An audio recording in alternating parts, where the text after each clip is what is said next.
And we are live. Hello, everybody. Welcome to another episode of the weekly FreudenFreude live stream. We bring you content to make you grow and develop as a person and as a leader. I'm Sandra. I'm Claudia, and we are coaches. Yes, we are coaches. We are coaches. We will never be able to sync this up, but there you go, people. That's no, the fun. For some reason, but we're trying. That's the fun of the delay on Zoom. Exactly. Yeah, Sandra, what do you do? Well, I'm an executive coach that works with neurodiverse professionals, with executives and expatriates. Excellent. Yes. And I work with executives and leaders, as well as entrepreneurs and their teams in tech and beyond. So today's topic, we just selected it because it sounded interesting, but we actually had already the most fabulous discussions around this topic. And it is about scarcity and abundance. Scarcity and abundance. So what made you have an affinity for this topic, Sandra, that you agreed to talk about it?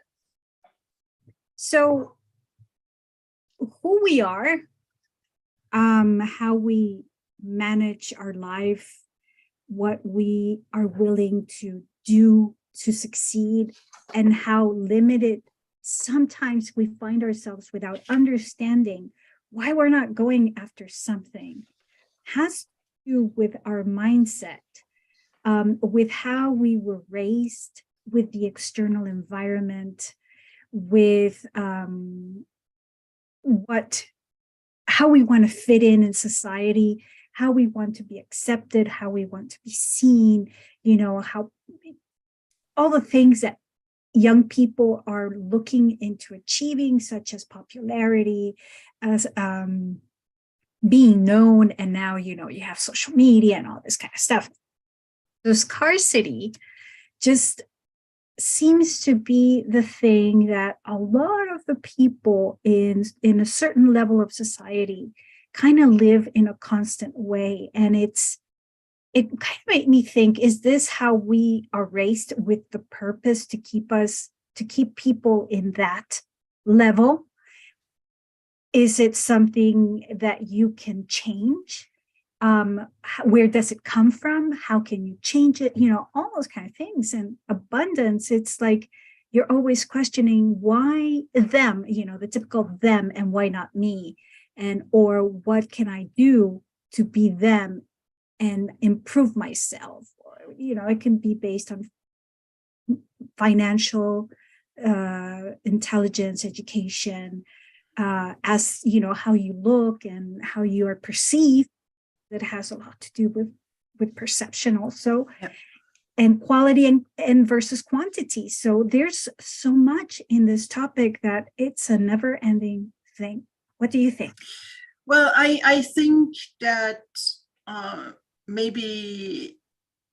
me, the struggle started with even figuring out what we were talking about, because I think that there's a real world scarcity and abundance. That means supply, for instance, exceeds demand. Then there's an abundance of something. Mm-hmm. And scarcity exists when there's demand and it can't happen. So we use the words in there already, abundance and scarcity to some mm-hmm. extent.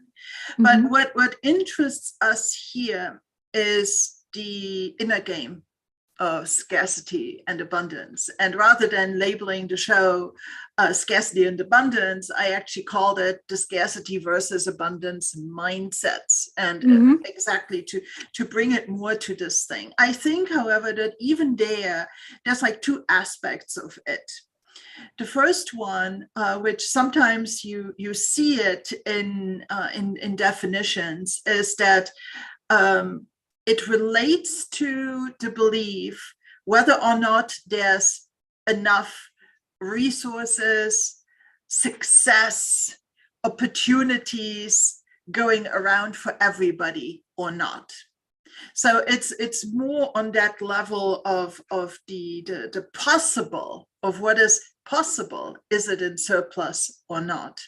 So somebody who is abundant just believes that there's enough for everybody, that there's enough opportunities, that there's enough success for everybody, versus the one that lives in scarcity always feels those resources kind of threatened. So that's a definition that you will find. I think in my view, when I think about this or see it maybe with my coaching clients, for me, it links more to the sense of deservedness. Okay. I want something, and am I deserving of having it? I want something, or am I not deserving of having it? Okay, so that is something that for me makes also a lot of sense. For instance, maybe we should become a little bit more practical here. Okay. Unless you want to already chime in at this point. No, go ahead. Okay, please. So very simple thing. You grow up in a scarce environment, right? Money is tight. Okay. You have all these introjects that you get from your parents, that money is tight, life is difficult. It's just a reality that you grow up with, right? It's this kind of expectation that you grow up with. Okay. So because of that, you get into the habit that you just buy the bargain basement coffee, the store brand coffee, once you get to an age where you drink coffee, obviously, right? But this propagates into adulthood. So you buy the cheap coffee. And it never raises any kind of question in your head. That's just what you do. Money is tight. Then you go out, you get an education, you get a good job, and all of a sudden you have discretionary income. In essence, you could very well afford a Starbucks coffee. You could very well afford the better beans to make the coffee at home. Okay. And now, there's a distinction. Are you able to break out of this scarcity mindset and actually take your money and go buy the expensive coffee?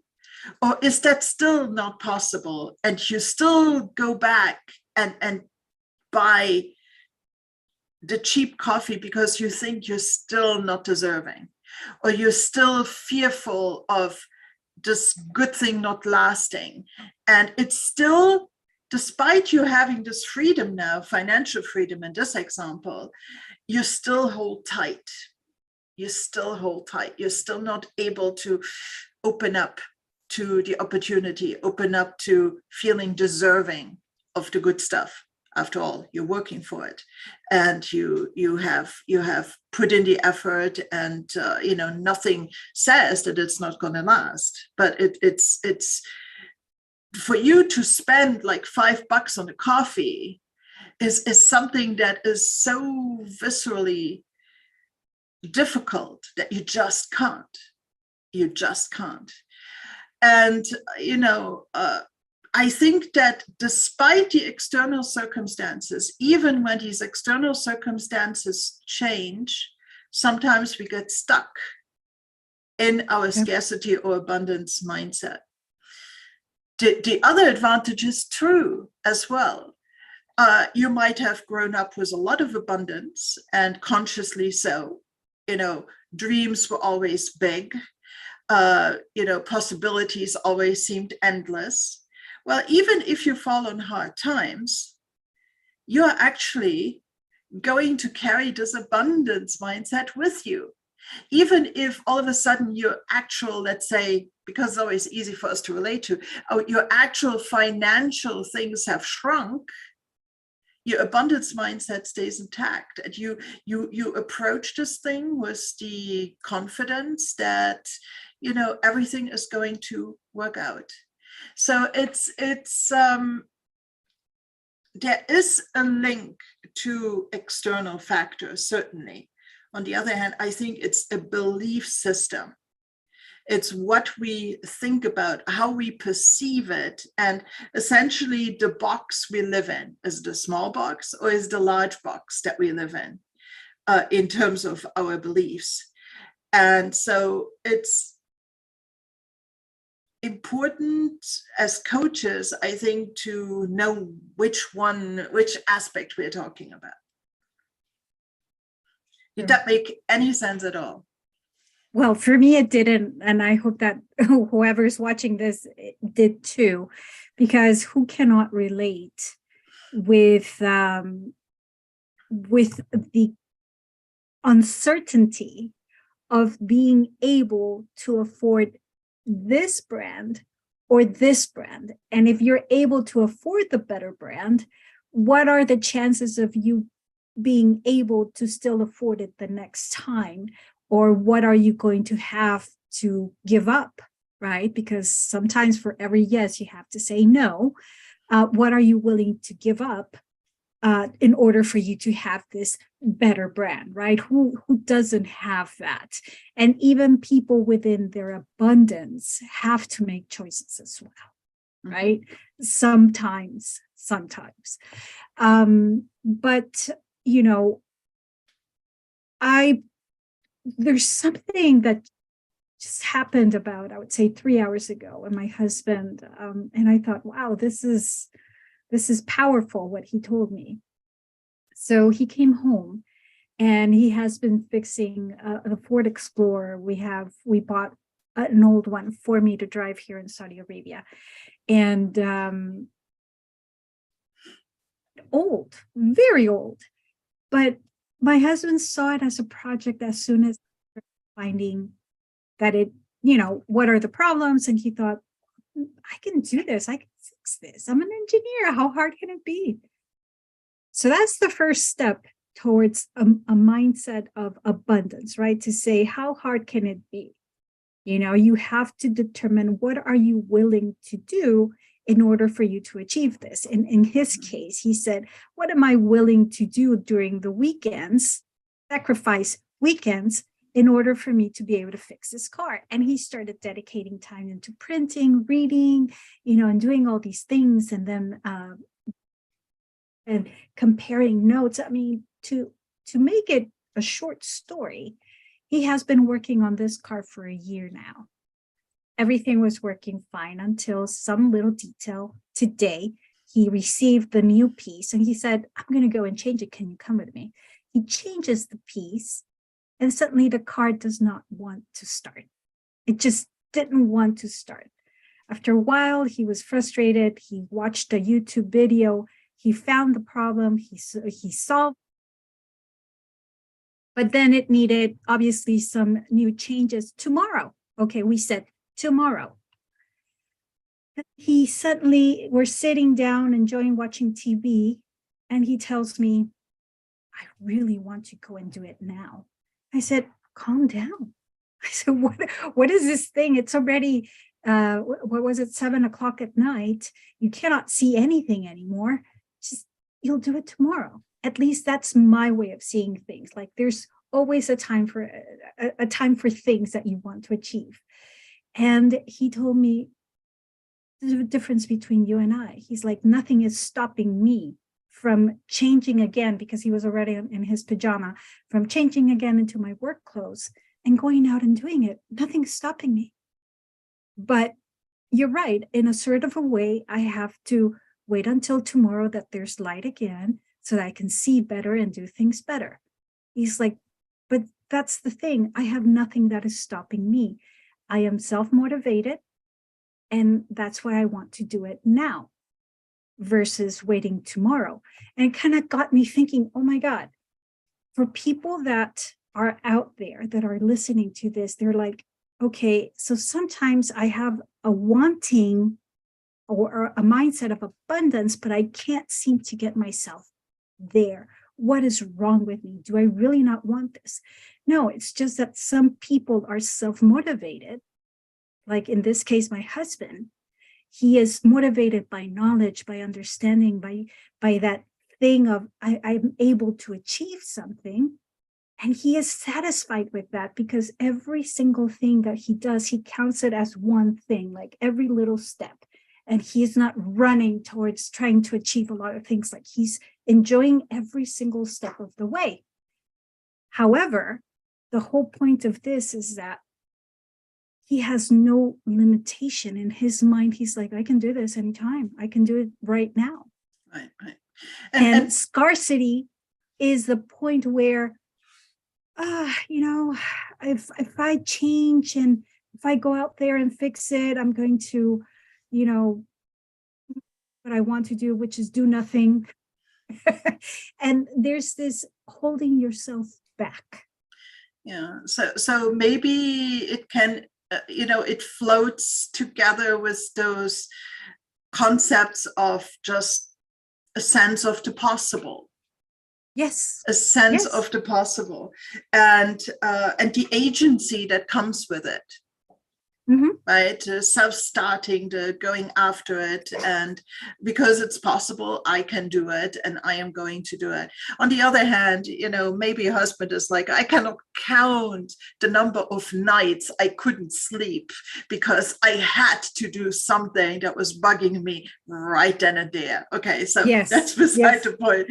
But yeah, so it's the sense of the possible. It's the sense of confidence, right? Yes. And the sense of this possible accomplishment, this possible positive outcome, and this true belief in it, viscerally, this vibrancy that comes with it, the optimism that comes with it, the drive and the motivation that comes with it. Yeah. Yes. I think that actually hand in hand with that increased power, maybe, comes that actually the goals are bigger in a person who has the sense of abundance, the sense of the possible. I think, and we talked about this yesterday, if you had business people starting the same kind of business in the same kind of marketplace or the same marketplace and so on, I think that a person that is driven by the sense of abundance is probably going to put larger goals in terms of income and maybe the prestige of the clients and so on out there, rather than the ones that are driven by a scarcity thing. You know, the abundance is, yes, I fully deserve to talk to these type of top-notch clients. Yes, it is possible for me to get contracts that are really a good source of revenue for me, versus the other one might be like, yeah, it's, you know, the market is difficult out there. I'm going to start with discounting my prices in order to get going and so on. So I think that it not only is there agency in the person with abundance, but I think they're actually going after bigger things very oftentimes. Right. Yes. And I was coaching an executive, and he was a CFO of a nonprofit. And one part of his job was to work with others on fundraising for this large multinational nonprofit. And, you know, there too, all of a sudden things had been hard, and you know, they weren't really going anywhere, and he had forgotten for a moment the sense of abundance to even try to go after the big grants. Try to go after the big fundraising clients, right? Go after the $1 million instead of going after the $10,000 client, you know, or like donation or grant, right? And so even there, I think you can get into this sense of negativity, which is kind of the opposite of the sense of possibility and positivity. You can get down into the spiral and the scarcity that comes with it. And I think in coaching terms, it's also akin to being in the problem space versus being in the solution space. If you're scarcity driven, you're very much problem oriented. If you're abundance driven, you're very much solution driven. Okay, and I know that this to some extent, these are things of nomenclature that might tie into certain coaching theories and stuff like that, that not everybody in our audience is going to be familiar with. But I hope that if the one or other coach or person interested in personal development is listening in, that they will know what I am referring to. Right. So, well, I think, some of the times when you're talking about scarcity, there is a benefit into having a little bit of that as part of your everyday or part of your values. And I'm going to try to explain the reasoning here. So, for example, when you have scarcity mindset, sorry, I got distracted. My ADD got distracted on something here. When you have something and you're able to achieve something, I believe that if you're constantly taking care of it and making sure that it's, let's say, an expensive jacket, okay, you bought it with a lot of sacrifice, or maybe just with your first paycheck, you said, I'm going to go and buy this because I've always wanted to look this way. And now the next step is make sure that you take care of it, because things like these don't come, you don't just go and buy it tomorrow or the next week or so and so. So the thing that I'm trying to say is that you have to take care of what you have, even in the mindset of abundance. There is this need to protect what you have, because if you're not constantly appreciating what you have, it's going to be easy for you to just toss it. In the mindset of scarcity, everything that you achieve is also not always appreciated. Here's the thing, you can sometimes say in scarcity, there's people that value quantity. And so when you have the opportunity to go and buy a blouse, you go and buy 10 blouses versus buying yourself one good blouse. Okay. And then suddenly it turns out or the fallacy of the discount, right? Exactly. Yeah. And so when you finish, you realize you're like, I have 10 blouses, but they're horrible. They lasted 1 month and then the next one. And so when you realize you probably spent more buying those 10 blouses than if you would have actually bought one thing good. So that's something that, I think it would be good to start working on, to say, okay, I know that for me, it's very important to have things, but then it doesn't always mean that I like them. I remember when I was young, my mom would say, let's go shopping, let's go and buy something. And in my mind, I was always looking for, yeah, I'll grab this. Oh, you want to buy me this? Sure, I'll grab these shoes. Did I like them? No, I did not like them. But, if you want to buy me something, then fine, I'll buy me this. And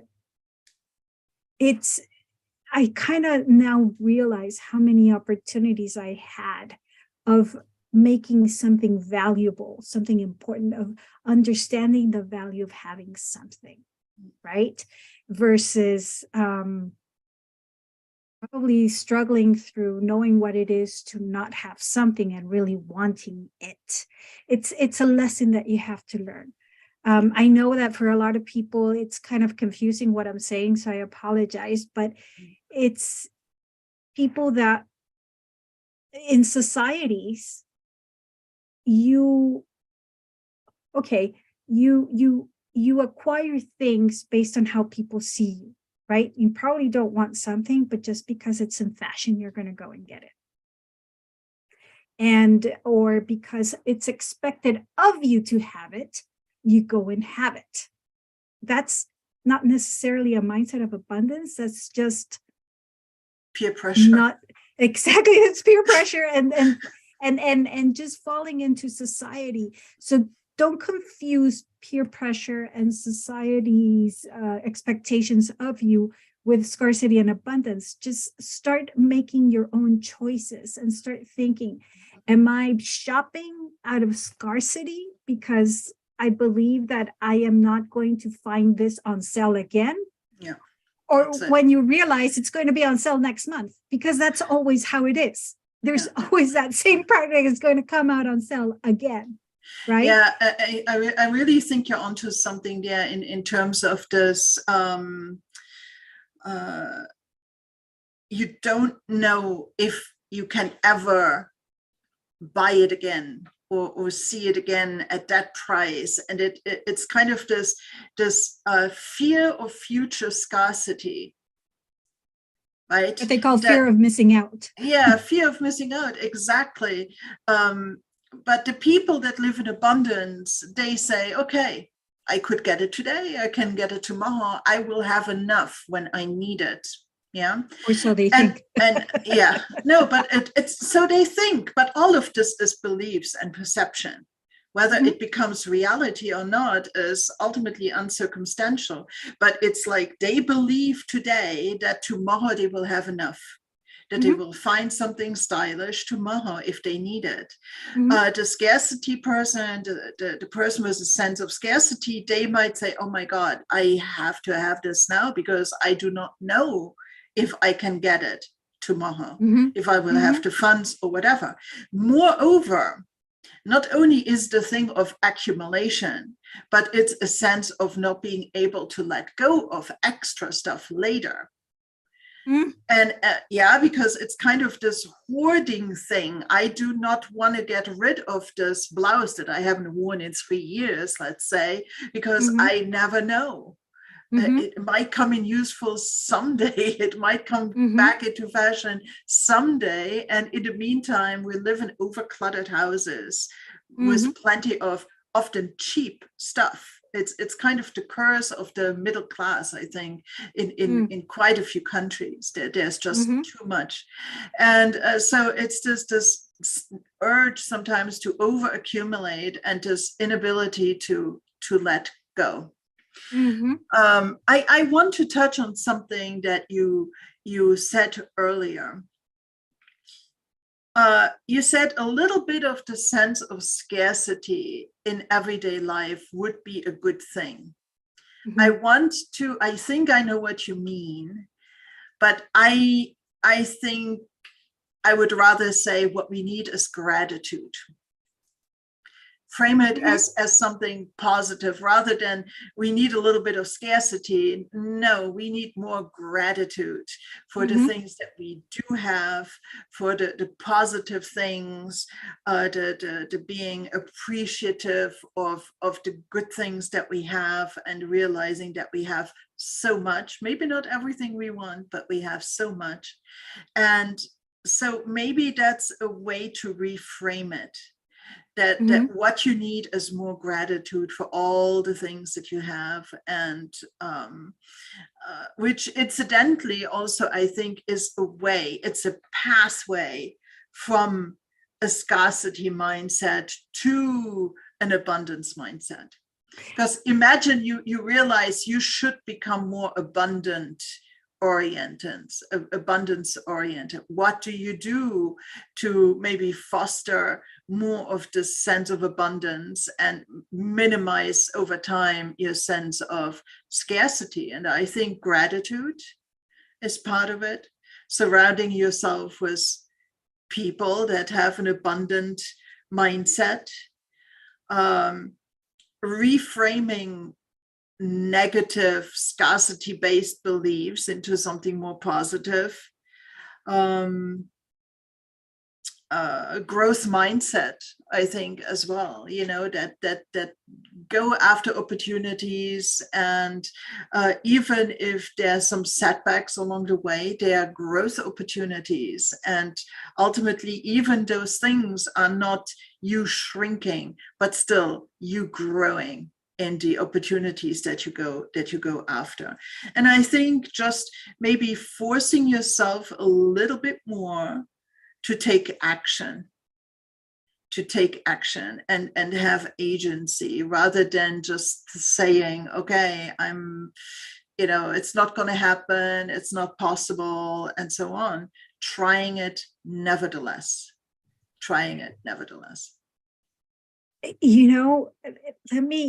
I was thinking, what would be an even better example of abundance and scarcity, and how to prove that it's actually a mindset?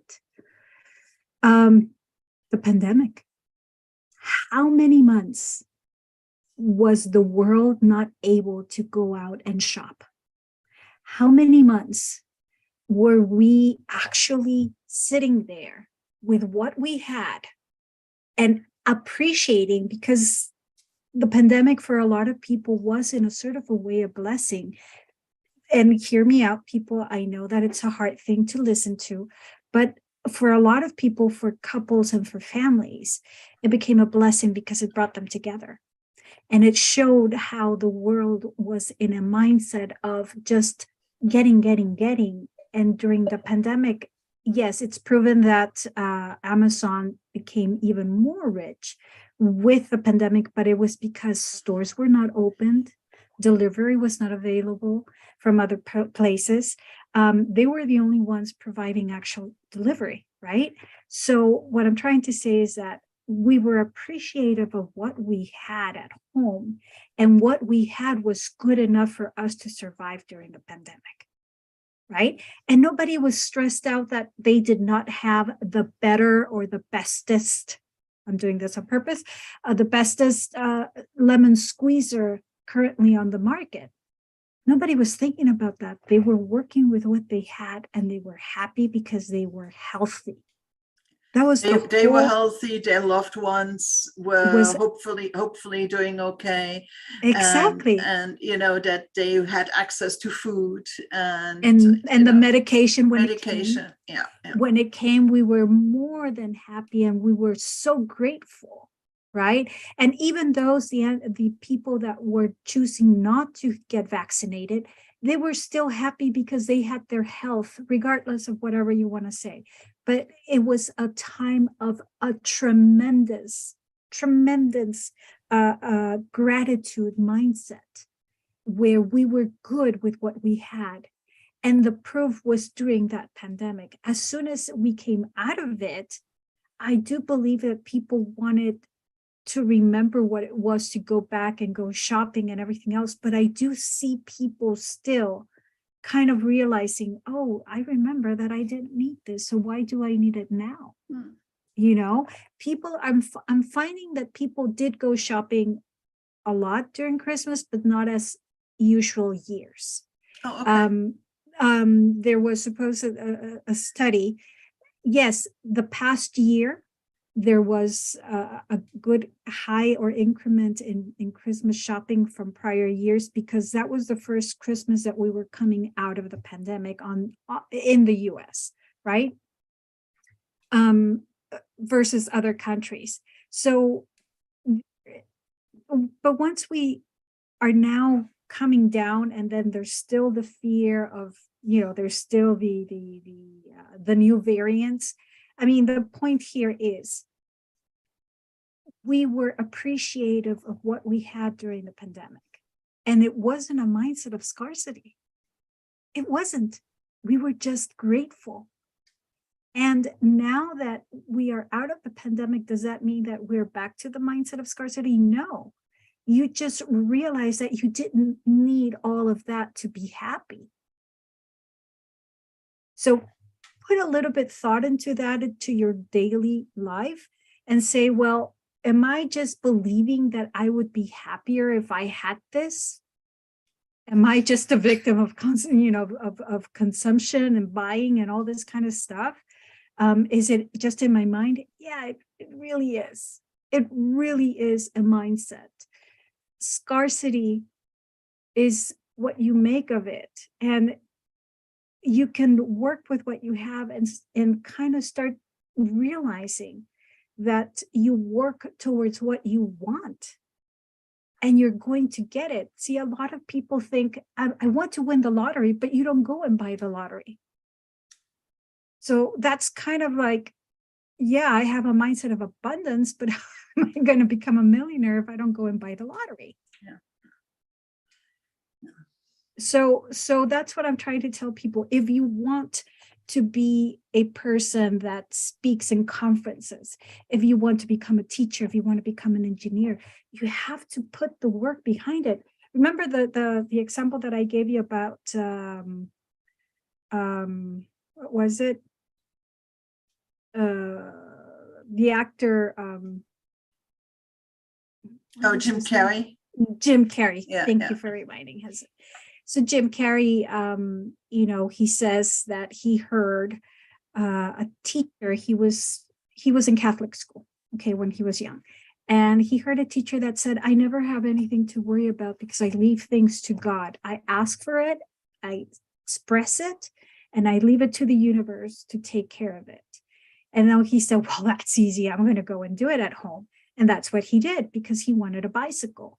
Throughout his younger years, he had asked for a bicycle for Christmas and he had not received it. But it just so happens that, he goes home, he asks for the bicycle and never thought about it again until that Christmas of that same year, he sees his bicycle under the tree. And he thought, well, this is fantastic. I'm going to start doing that. And he starts doing that. And throughout his career and his life, he thought that it was just manifesting, that what he wanted would just happen. He says, but what I did not realize and what people don't tell you is that you just don't say it and sit down and wait for it to happen. There is a work that I had to put behind it in order for me to get what I wanted. Yeah, you have to lobby for it, you have to want it, you have to work for it, you have to make it known, and so on and so on. Exactly. And I think that is a lot of people that follow this law of abundance, the universe is going to provide kind of esoteric kind of theory, is that it's enough if I say it. But no, people, it's not really enough if you say it.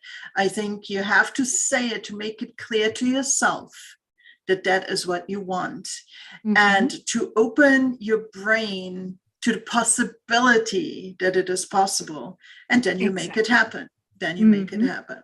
And because I think that this touches on this important thing about the sense of abundance shows us more opportunities because the brain doesn't filter them out. Okay, so here's what happens. Our brain, before we become, what we perceive becomes conscious thought, and we're actually cognitively aware of it, our brain does some beautiful filtering magic behind the scenes of the things that we perceive. And I think that the main job of our brain, or a large part of the job of our brain, is to maintain the concept of the person we think we are. If we think we are a certain person, the brain is going to let through its filter the things that confirm that, and filter out the things that do not confirm it. It just happens like that. An interesting, even though it's not related, but an interesting thing of that is, imagine you buy a red car, and all of a sudden you notice all the other red cars on the road that you never were really aware of. That's why, all of a sudden you are a person with a red car, and so red cars start to matter, and you notice them. They were always there before. Imagine you pick up a new hobby like golf all of a sudden you drive down the same streets and you notice all these golf courses and all these golf shops left and right. They were always there, except they were always filtered out. And now in your self-concept, you are a person who plays golf. So all of a sudden those golf stores matter to you and your brain lets in that information. It's really quite striking and powerful and eerie sometimes. Okay. So, and I think that if you have the sense of abundance and you make it clear to yourself that you are a certain person or you want a certain outcome, then all of a sudden the brain is going to allow those things into your consciousness. And you're actually going to literally see and perceive opportunities that might not be there otherwise. So I think that it's really quite important. And then all of that gets amplified by a sense of gratitude. Gratitude is kind of like a magic bullet, isn't it? It's this positive driving force that makes us appreciate what we have and makes us even more attuned to all the good stuff that's floating around, right? I mean, it's a good thing. It's a good thing. And it goes into relationships as well. I think that if you think that the relationship is valuable to you, then you're willing to maybe put more work in and be more loving yourself and be more compromising in case your husband or significant other doesn't always see eye to eye, but there's a different thing from it. If you think that relationships are doomed from the start, guess what? Self-fulfilling prophecy, right? You're going to self-sabotage and things like that.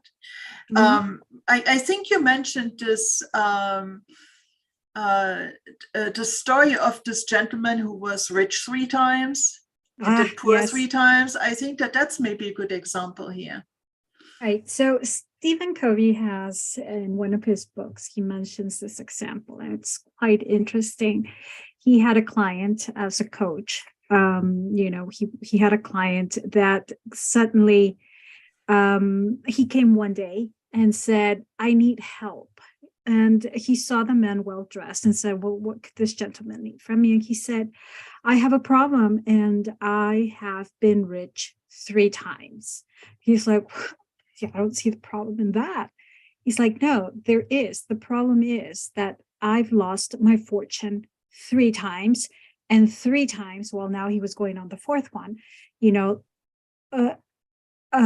being rich and trying to be rich. He's like, the problem is that he didn't know how to stay there, which is the whole point of this scarcity, how to change your mindset from scarcity to abundance. We reach places and then suddenly we start kind of relaxing ourselves because now we have what we were looking or going after. And if you're not thinking about how to stay there, most probably you're going to lose it like this gentleman. He became rich 3 times, millionaire, and lost it 3 times. And he said, "I don't know. My family always taught me, my parents, was to always achieve, get money. Money is important. This is how you do it." And they told him all the right things on how to become rich. The problem is nobody taught him how to stay there. This problem was that they analyzed the situation and they realized that once he had reached a certain level of richness, he stopped building relationships with his clients. He stopped sending contracts. He stopped pursuing new contracts. He was kind of missing out on dates, not fulfilling certain demands.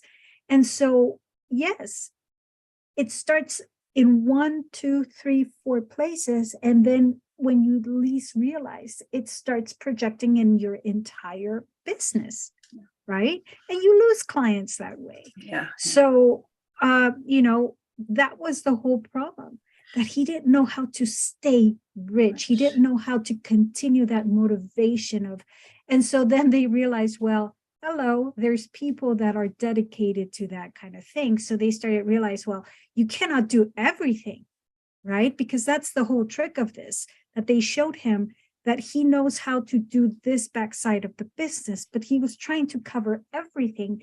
And that became a tedious thing because it is also based on personality. You are not a secretary, you are not an administrative. If that's not your thing as an executive, then you need to hire the right people to help you sustain or even improve your business. So that was the solution. Incredibly, that was the solution. He had to branch out, right? Look for resources in order to help him stay afloat and improve in his business. Yeah, I understand that those solutions can be actual solutions to the symptoms that manifested. Fundamentally, I think that the fact that he lost his fortune and the way that he lost it might be an indicator that he had a self-concept of himself as a not rich person. That was the reality that he believed. His fundamental set point was at that level. And granted, he had talent in building riches. He had the external, extrinsic motivation to go after it. But once he achieved it, it was no longer congruent with his self-concept.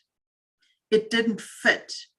And so the brain, and this might very well have been subconscious, started to do these actions of self-sabotage to bring him back like a self-fulfilling prophecy to the state that he believed he belonged. If your self-concept is one of a person living in scarcity at a middle class lifestyle, let's say, if all of a sudden you come into millions and millions and millions, like a lot of lotto winners do, it's not just because they don't know how to handle money, because a lot of them get taken for every cent they got, but it's also because they just can't get into this new person, into this new reality. And they come back, they navigate back to the place they were before. And a lot of them end up back where they were. It's the same with some people that lose a lot of weight. It's like they know all the things and they get to maybe their dream weight or something like that. And they just can't get used to that new self-concept of themselves. They can't shift the way that they think about themselves, or maybe, to bring up the word from before, the deservedness of being at that state. And a lot of them, in quite a short amount of time, end up just as big as they were before, because they stop doing the things they ought to be doing.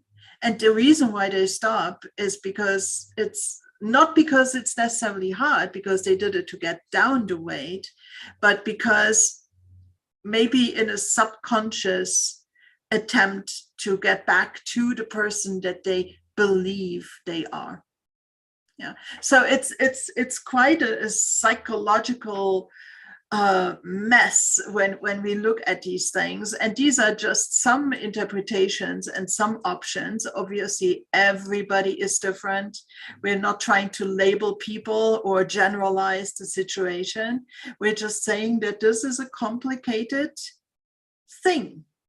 And if you're somebody who struggles with scarcity versus abundance and things like that, it might be worthwhile, talking to somebody about it, like, for instance, a coach, to kind of dissect it and look at all the different facets that go into it, because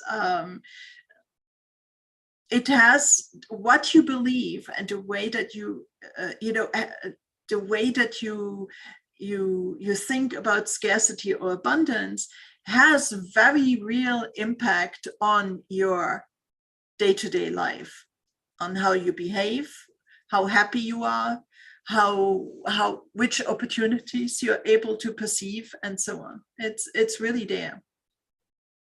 I think it also has to do a lot with our human nature, which is always the balance is always more on the negative side than on the positive side, right? So it weighs more. So just a simple example, like you were saying, it made sense to me once I started kind of putting images as you were talking.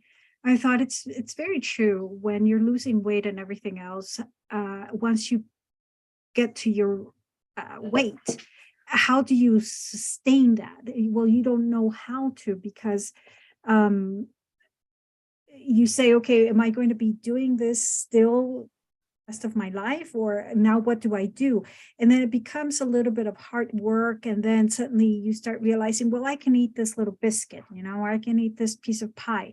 And then you go back, suddenly when you least realize it, you go back to gaining 20 pounds or something like that, because it's always easier to go back to what you know than what you don't know, right? And it's also like saying, you know what, I just want to be able to be myself in this new body, but I don't know how to be myself in this new body. And they just simply let go again. Yeah. Right. And so you see all these people. I was thinking about another example about, let's say, percentage of possibility, the possibility of being able to reach something. And this was based on a movie that I saw yesterday, very simple, see if hopefully I can explain myself, so bear with me.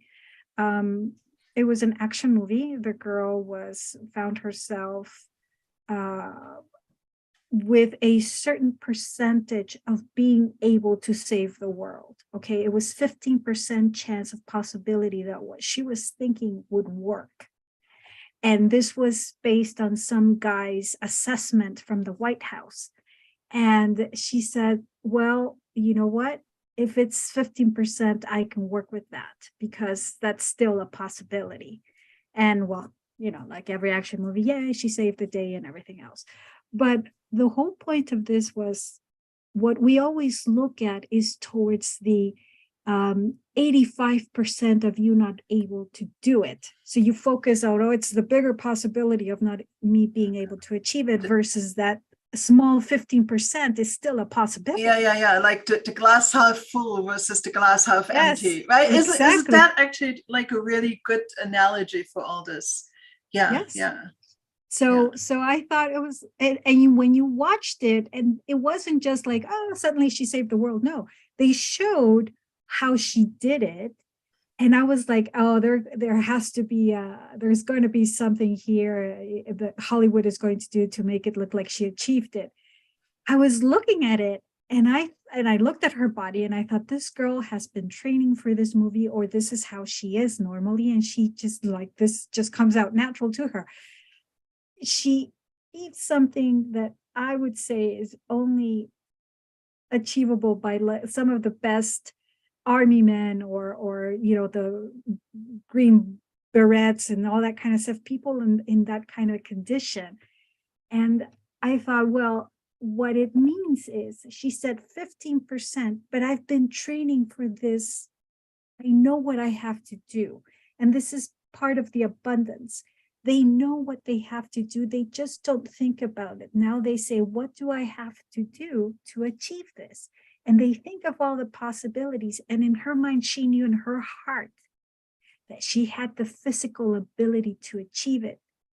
And it was 15%, and that was good enough for her. So that's a mentality of abundance, yet still there was fear. Right? Even in abundance, there's fear, and you have to work with that, because that's your drive. That's what drives a lot of people to do things. I might mess up, but I might also not mess up. There's always the sense of the possible. There's always the sense of the possible. Yeah, very nicely said. I just want to add one more point, and then I think our hour is already kind of coming to a close. It really rushed by, but it's like abundance and scarcity. We had a lot of examples here in terms of money, for instance, but abundance and scarcity is relative to the things that we value. Mm-hmm. It's relative to the things that we value. Some people just do not value material things. So mm-hmm. they have no sense of scarcity or abundance. It's not really on their radar even, but they might value knowledge, mm-hmm. for instance. So for them, having access to information can be abundant or scarce. Mm-hmm. Some people are very much into fashion, and then you have some people like Steve Jobs that wear the same thing all the time because it's easy, right? And okay, he looked good in it, but on the other hand, it was just not that important to him. And so I think that when we talk abundance and scarcity, let's not all assume that everybody values the same things the same way. When you count your percentages of possible, always be sure that you know what you're counting, what is really important to you, how is it aligned to your values, how does that particular thing make you?